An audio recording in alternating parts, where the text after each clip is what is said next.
Yo, what's going on, everybody? Keep my in full color. And today we're doing the Demon Slayer review, and we're starting with a story in this one. So, for those who don't know, this is made by CyberConnect. This is coming out of the same camp that gave us the Naruto Ultimate Ninja Storm series. Pretty much anything that I kind of reference will kind of go back to that. At the beginning, I mean, when we look at the menus, when we look at a lot of these things, it just like if you play the Naruto Ultimate Ninja Storm series, it just screams familiarity in terms of okay, these menus, everything just screams okay. That just basically got imported over to this game, which isn't a bad thing. I really love the Naruto games, so this for me, it just makes you feel right at home. If you like the Naruto games, you're gonna feel right at home. If you hated them, well then you're gonna hate this too. With that being said, when you get into the story, it is very linear. I feel like the first Naruto Ultimate Ninja Storm was semi-linear, but it had like a lot of mini games and things you can do. This also has some of those that you kind of get down with, but not really like Naruto. But Naruto, the games did have a hub, and I feel like that's one thing that I started to have a gripe with, but when looking at it, it wouldn't make sense. Within Demon Slayer, there was never a hub for Tanjiro, Zanitsu, or Inosuke to go to. They just kind of were always bouncing from city to city, mission to mission. So there never was a hub or anything like that. With Naruto, yeah, you did have all of Konoha, which was basically your hub. I guess that was kind of the challenge probably for them,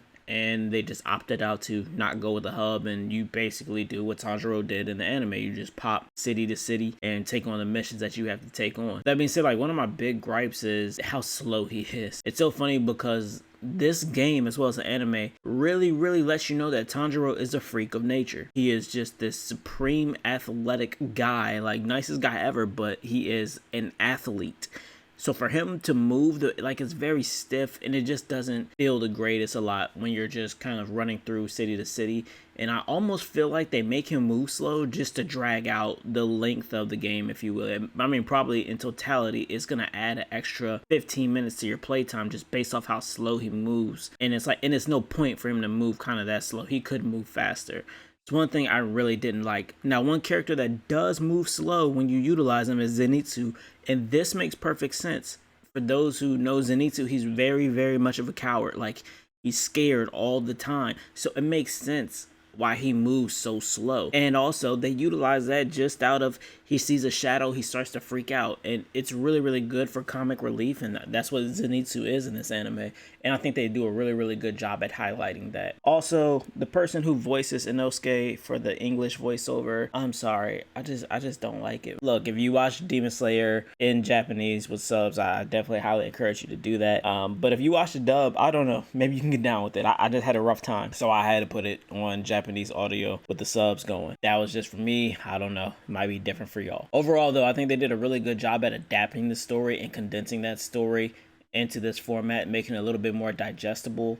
I think every chapter, give or take, probably has an average runtime of like 30 minutes to 40 minutes. So there are 8 chapters, I believe. So 8 chapters, and one of them is very short. I think I got through it in like maybe 15 minutes or so. So you can get through about the story in roughly, 4 hours, give or take, depending on you, which, I guess for some that's going to be a shortened time. But for this type of game, it's not about necessarily the story, if you will. It's more about the gameplay, and the gameplay is really great. Some things aren't present at the beginning, but things start to open up. So I do like that the game kind of gives you like morsels. It's a weird tutorial, I guess, but you kind of go through and they have you kind of do one thing. Here's how you fight. Okay, we'll give you an assist now. Okay, we'll give you like your unlock potential ability where you kind of go into like a Super Saiyan, if you will. Okay, here's how you use your ultimate. So they kind of give it to you bit by bit, and then roughly I believe by like chapter 4 or 5, you kind of have all these things to utilize when the story permits. When the story doesn't, if it doesn't permit it and Tanjiro is by himself, you're by yourself fighting.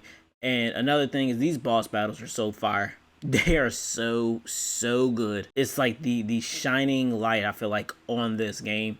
They really adapted those boss battles from the anime into this. My favorite probably being my man with the drums. And when he beats the one drum, it turns the room, and you're having to do the quick time events kind of sort of. I know some people do not like quick time events. I love them mainly because a lot of games don't use them. So when you do get it, it's like, oh, quick time events, I haven't done these in a while. So I really do like that fact. A lot of games don't use it. So for me, when it does come back around, it's so much fun. And for this, it's perfect.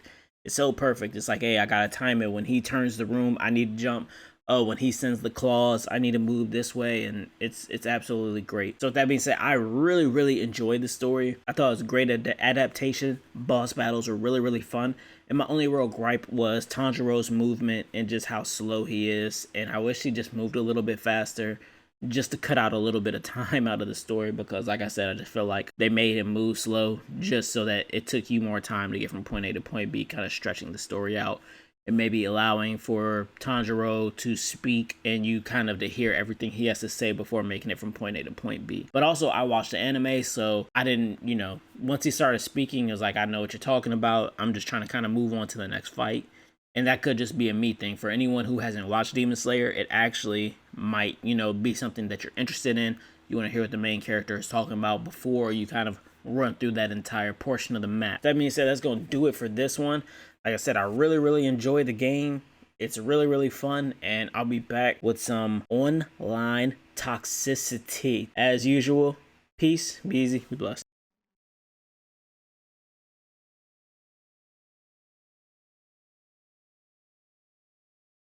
Your brother will be killed if you don't. Blood demon art. Exploding blood! Impossible.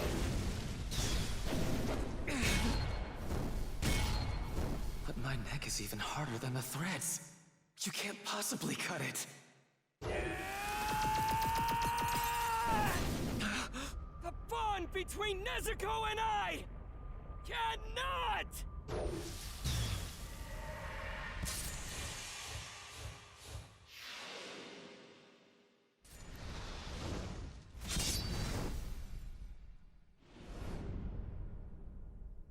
Be severed!